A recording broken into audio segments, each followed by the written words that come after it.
if I needed to make a decision about something and Mm. I collected all the data, presumably it would result in my discernment going one way or the other. It wouldn't result in my discernment going in the middle.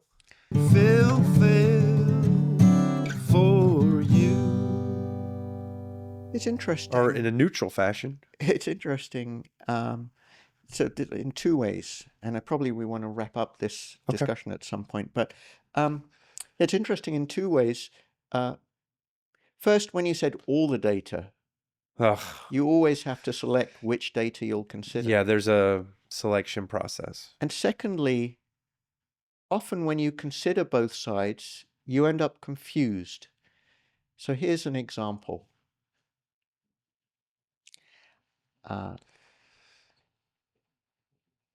I tell you,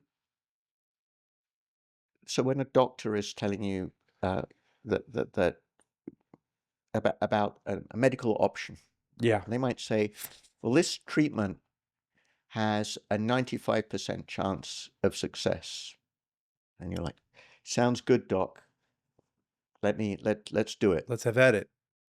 Alternatively, the doctor can say, this treatment has a 5% chance of failure.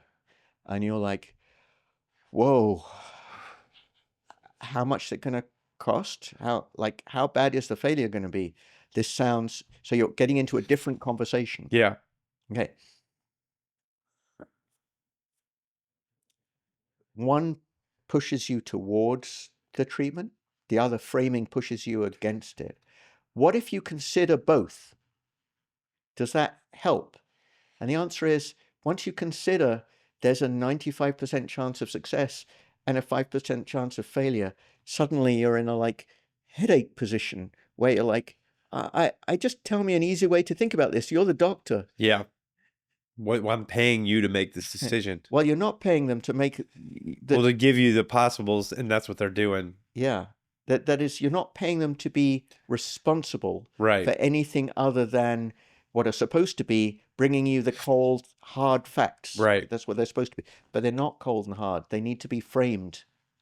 They can be framed in a way that obscures reality, and they can be framed in a way that favors some parts of reality over others. I want the 95% if I'm in there. I don't want the 5% if I'm in there. Yeah. Yeah. I guess we can't have it that way. We have to Well, roll the dice. the question here is whether, not whether we ought to be neutral, which is the question that Wiesel was getting at, but whether it's even possible to be neutral. to be neutral. And that's the question that we pose in the book and come up with a negative answer. Wiesel was siding on Zionism in his silence. Again, that now we're making a judgment about Wiesel, but definitely that's something many people would say about Wiesel, some very negatively. It's hard to imagine someone saying that positively. Others would just say, there's no reason why he should have spoken out. Israel was engaged in clearly defensible actions throughout. These people were not oppressed. They were, whatever, terrorists, a danger to the state, whatever they would say.